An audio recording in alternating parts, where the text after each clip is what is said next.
अगर आपको ज़्यादा तला भुना पसंद नहीं है और आप कुछ हेल्दी सा खाना चाहते हो तो आज का ये नाश्ता आपको बहुत पसंद आएगा, क्योंकि इस नाश्ते को बनाने के लिए हम बहुत कम ऑयल यूज़ करेंगे और साथ में खूब सारी सब्जियां इसके अंदर डालेंगे, जिससे ये नाश्ता हेल्दी तो होगा ही, साथ में टेस्टी भी बहुत बनता है। तो उम्मीद रखती हूँ फ्रेंड्स आज की रेसिपी आपको पसंद आएगी। तो चलिए फिर बनाते हैं इसे। तो इस नाश्ते को बनाने के लिए सबसे पहले हमें आंच पे कढ़ाई रखनी है और इसके अंदर हम 1 टेबलस्पून ऑयल डाल देंगे। अगर आप यहाँ ऑयल यूज़ नहीं करना चाहते तो आप यहाँ घी का भी इस्तेमाल कर सकते हो। अब इस ऑयल को हल्का सा गर्म करने के बाद इसमें हम 1 टेबलस्पून डाल देंगे कुटा हुआ लहसुन। आप यहाँ पर पेस्ट भी ऐड कर सकते हो। बस अब इस लहसुन को हम हल्का सा भून लेंगे। यहाँ पर बहुत ज़्यादा इसका कलर चेंज करने की ज़रूरत नहीं है। अब इसमें हम डालेंगे 3 हरी मिर्ची, या फिर हरी मिर्ची को अपने टेस्ट के हिसाब से कम या ज़्यादा डाल देना। मैंने यहाँ काट के डाली, आप पेस्ट भी डाल सकते हो। और साथ में ही 1 मीडियम साइज़ का हम इसमें प्याज डालेंगे। तो प्याज को बारीक चॉप करके नहीं डालना, आपने इसी तरीके से थोड़ा सा लंबा लंबा कट करके ऐड करना है। अब यहाँ पर मीडियम आंच पे हम प्याज को हल्का सा भून लेंगे। बहुत ज़्यादा भूनने की ज़रूरत नहीं है, बस हल्का सा ये ट्रांसलूसेंट हो जाए, बस उसी स्टेज तक इसको भूनना है। अब प्याज को अच्छे से भूनने के बाद इसमें हम सब्जियां डालेंगे। तो इससे पहले आपने आंच को एक बार बिल्कुल धीमे पे करना है और उसके बाद ही हम सब्जियां ऐड करेंगे।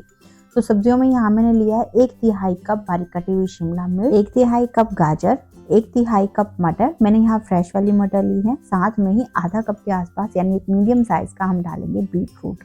आप यहाँ सब्जियां कोई सी भी ले सकते हो, जो भी सब्जी आपको यहाँ पर पसंद है, पर कोशिश करें कि बीटरूट आप ज़रूर डालें।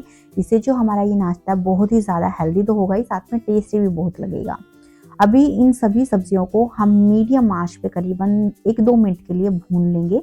यहाँ पर आप ध्यान रखना फ्रेंड्स कि सब्जियों को आपने चॉप कर ही डालना है, कद्दूकस मत करना। अगर कद्दूकस करोगे ना तो जब अभी हम इनको पका रहे हैं तो ये एक तो बहुत ज़्यादा कुक हो जाएंगे कद्दूकस करने की वजह से, और वो थोड़ा सा मॉइस्चर भी छोड़ देंगी। तो इसी तरीके से बारीक काट के डालोगे ना तो जो हमारा नाश्ता है वो ज़्यादा बढ़िया बनेगा। अब इसको आप चाहो तो ढककर कुक कर सकते हो या फिर ऐसे ही बिना ढक्कन के कुक कर सकते हो। बस आप ध्यान रखना बीच बीच में आपने हल्का फुल्का इसको चलाते ज़रूर रहना है, ताकि जो सब्जियां हैं वो जले नहीं और थोड़ी सी बस यहाँ पर कुक हो जाएं। अब जब तक हमारी सब्जियां कुक हो रही हैं हम इसके लिए एक स्पेशल मसाला बनाएंगे, जिससे कि हमारा जो ये नाश्ता बहुत ही बढ़िया बनेगा। तो उसके लिए यहाँ मैंने पैन लिया और इसके अंदर मैं डाल रही हूँ 1/4 कप कच्ची वाली मूंगफली। आप यहाँ रोस्टेड मूंगफली भी ले सकते हो। अब इन मूंगफलियों को हम धीमी आंच पे थोड़ा सा सेक लेंगे, ताकि ये हल्की सी इनके अंदर की नमी खत्म होकर थोड़ी सी क्रिस्प हो जाए। अभी जैसे आप यहाँ देख रहे हो मूंगफलियों पे हल्के हल्के से ब्राउन स्पॉट्स आ गए हैं। तो अभी स्टेज पे इसके अंदर हम डालेंगे आधी छोटी चम्मच सौंफ, आधी छोटी चम्मच साबुत वाला धनिया और आधी छोटी चम्मच जीरा। साथ में ही आधी छोटी चम्मच डालेंगे साबुत वाली काली मिर्च। यहाँ पर आप काली मिर्च को थोड़ा सा कम या ज़्यादा भी ऐड कर सकते हो, क्योंकि हमने हरी मिर्च भी पहले यूज़ की है।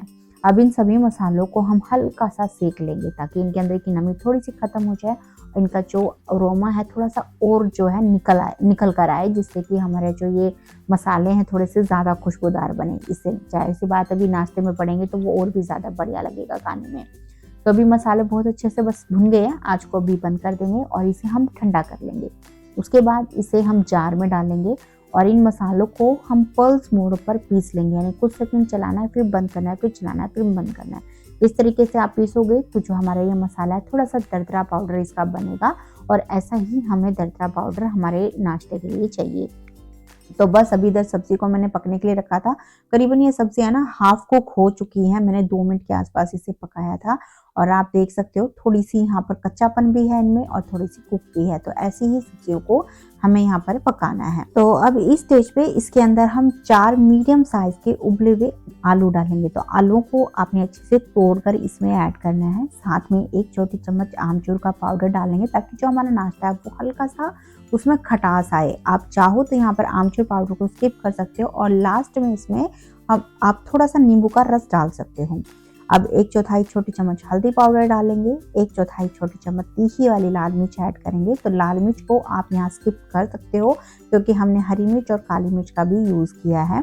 1 छोटी चम्मच कश्मीरी मिर्च का पाउडर डालेंगे। इससे हमारे जो नाश्ता है मिश्रण है इसमें थोड़ा सा कलर अच्छा आएगा। वैसे ये बिल्कुल ऑप्शनल है, आप चाहो तो स्किप कर सकते हो, क्योंकि हमने बीटरूट भी इसमें डाला है, उससे जो ये मिक्सचर है उसमें वैसे भी बहुत अच्छा कलर आ गया है।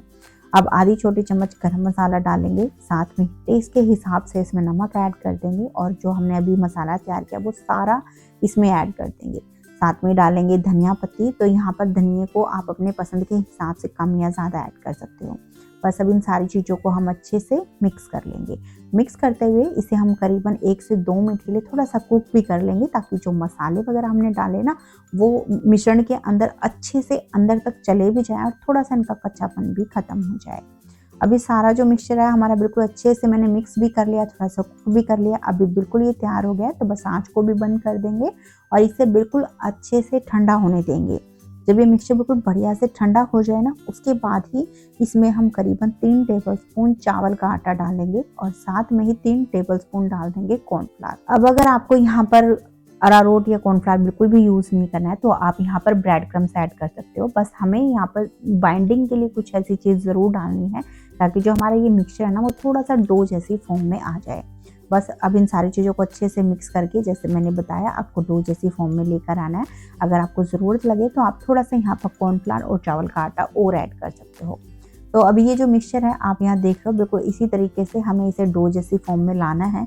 उसके बाद अपने हाथों पे थोड़ा सा आपने ऑयल लगाना है या फिर घी लगा लेना है और उसके बाद इसमें से थोड़ा सा पोर्शन लेना है और इस तरीके से हम एक इसकी बोल बना लेंगे। बोल का जो साइज़ है वो आप अपनी पसंद के हिसाब से छोटा या बड़ा रख सकते हो। मैंने यहाँ मीडियम साइज़ की बोल रखी है। अब इस बोल को मैं हल्का सा कॉर्नफ्लावर के साथ कोट कर रही हूँ, ताकि जो इसके ऊपर की लेयर है वो थोड़ी सी क्रिस्प हो जाए। ये बिल्कुल ऑप्शनल है, आप इसको सिंपल ऐसे ही बना सकते हो या फिर आप इसे ब्रेड क्रम्स में कोट कर सकते हो, सूजी में भी कोट कर सकते हो, या फिर सिंपल जो रोस्टेड सेवई होती है ना उसको अच्छे से क्रश करके भी आप इसके ऊपर उसकी कोटिंग लगा सकते हो। उससे ये और भी ज़्यादा क्रिस्प बन जाएंगी। तो एक बार हम अपने पसंद के हिसाब से इन सारी बॉल्स को बनाकर इन्हें कोट कर लेंगे। तो यहाँ पर मैंने कुछ बॉल्स को कॉर्नफ्लावर के साथ कोट कर लिया और कुछ को मैंने यहाँ सिंपल ही रहने दिया है।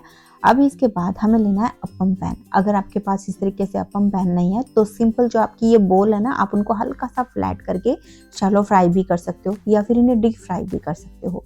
अब ये जो अप्पम पैन है इनके अंदर हम थोड़ा थोड़ा ऑयल डाल देंगे, करीबन 2-3 बूंद के आसपास। ज़्यादा ऑयल नहीं लगता है इसके अंदर।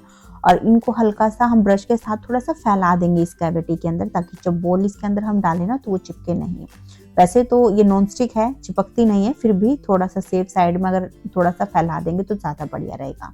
अब बस एक एक करके ये जो बॉल है ना इन कैविटी में हम रखते जाएंगे और इनको रखने के बाद आपने आंच को लो और मीडियम के बीच में करना है और इसे आराम से यहाँ पर फ्राई होने देना है। हर 2 से 3 मिनट के गैप में इसको थोड़ा बहुत हम पलटते रहेंगे, ताकि जो हमारी ये बॉल है वो अच्छे से यहाँ पर फ्राई हो जाए चारों तरफ से।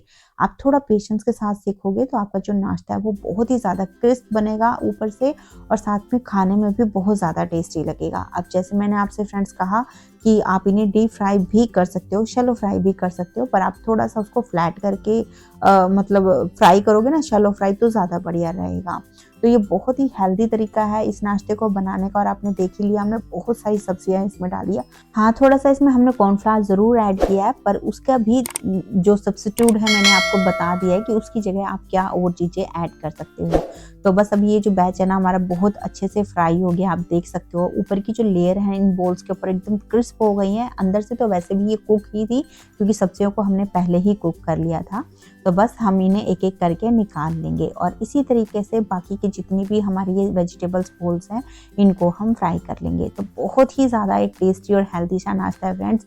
इसको आप अपनी मनपसंद चटनी या सॉस के साथ खा सकते हो। बहुत मज़े की रेसिपी है, तो आप इसे ज़रूर बनाना और बनाने के बाद कैसी लगी प्लीज़ अपना फीडबैक मेरे साथ शेयर करना। उम्मीद रखती हूँ आज की रेसिपी आपको अच्छी लगी है। अगर पसंद आई तो प्लीज़ लाइक करना, शेयर भी कर देना और साथ में ही अगर आपको ऐसी ही ईजी रेसिपी पसंद है जो आप आसानी से घर पे बना सको तो चैनल को सब्सक्राइब भी कर लेना। तो चलिए फिर मिलते हैं आपसे एक नई रेसिपी के साथ में।